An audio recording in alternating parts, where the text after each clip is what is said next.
Hi guys! Welcome sa SIP9. In this video ay tutuloy natin yung series natin on quadratic equations. Sa previous video ay napag-aralan natin kung paano ba mag-solve ng quadratic equations by factoring, no? So unang gagawin natin ay gagawin muna natin siyang general form, no? Ibig sabihin, lahat ng non-zero terms niya nasa kabilang side at yung kabilang side ay 0, no? So for number 1, for example, nasa general form na siya kasi 0 na yung nasa right hand side.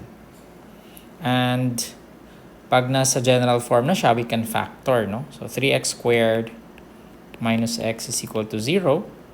And we can factor out the common monomial factor, which is x, no? At yung matitira sa loob ay 3x minus 1 is equal to 0.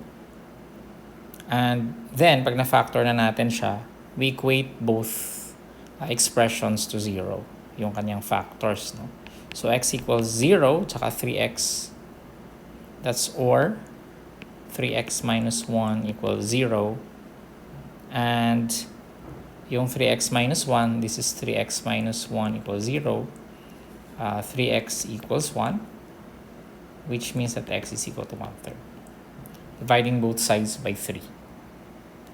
Okay, which means that x times 3x minus 1 is 0 if x is equal to 0 or x equals 1/3.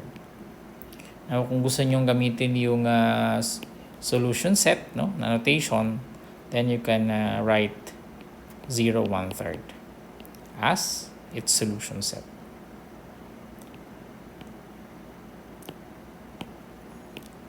Solution set. Okay.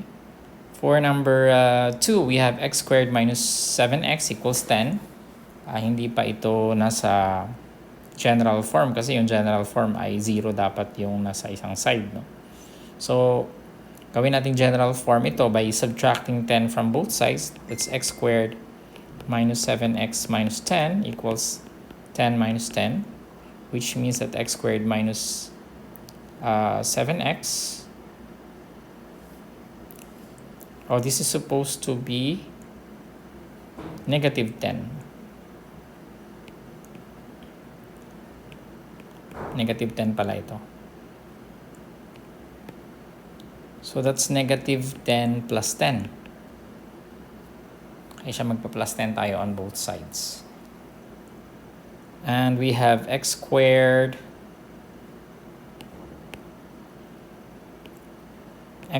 minus 7x plus 10 is equal to 0. Negative 10 plus 10 is 0. And if we factor this, we have negative 7 as sum and product ito, di ba? So product ay 10. Ang sum niya ay negative 7. So kung napanood niyo yung series natin on factoring, maghanap tayo ng number, pair of numbers na ang product ay 10 at ang sum ay 7. Ano ba yung numbers na ang product ay 10? 1 times 10 is equal to 10. Negative 1 times negative 10 is also 10. 2 times 5 is also 10. And negative 2 times negative 5 is also 10. Alin dyan, ang sum nila ay negative 7. This one, di ba? Which means that x squared minus 7x plus 10 is equal to x minus 2 times x minus 5. Now, kung hindi nyo nagagets ito, ay panoorin nyo yung series natin on quadratic factoring at tignan nyo yung factoring x squared plus bx plus c. No? Kasi hindi ko na matuturo yung detalye niyan dito. Masyadong haba yung ating video. No? Pag nakuha na natin yung factor, we equate both to 0. That's x minus 2 equals 0 or x minus 5 equals 0, which means that x equals 2 or x equals 5. So yan yung ating solutions. For number 3, we have x squared equals 16. Now notice that you can solve this using extracting the square root, no? Napag-aralan na natin, di ba? So, pwede ito na x squared equals 16. Get the square root of both sides. And we have x equals plus minus 4. So, x equals 4, tsaka x equals negative 4. Yan yung ating solution. Pwede rin ito na factoring, no?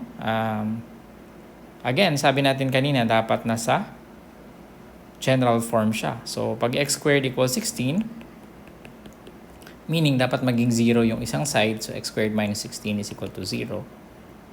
Naalala nyo pa ba sa factoring? Paano natin if-factor yung x squared minus 16?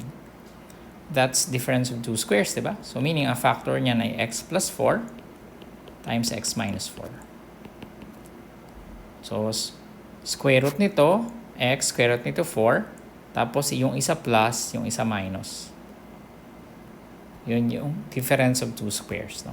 I-review nyo na lang pag hindi nyo nakuha. Which means that x plus 4 is equal to 0 or x minus 4 is equal to 0 and x equals negative 4 or x equals positive 4. So, pareho lang. Whether extracting the square root or whether by factoring, pareho lang din naman yung makuha yung sagot. Alright, that's it. Siguro we'll have one more example and after this, after the next example, we will be discussing completing the square. I'll see you in the next video.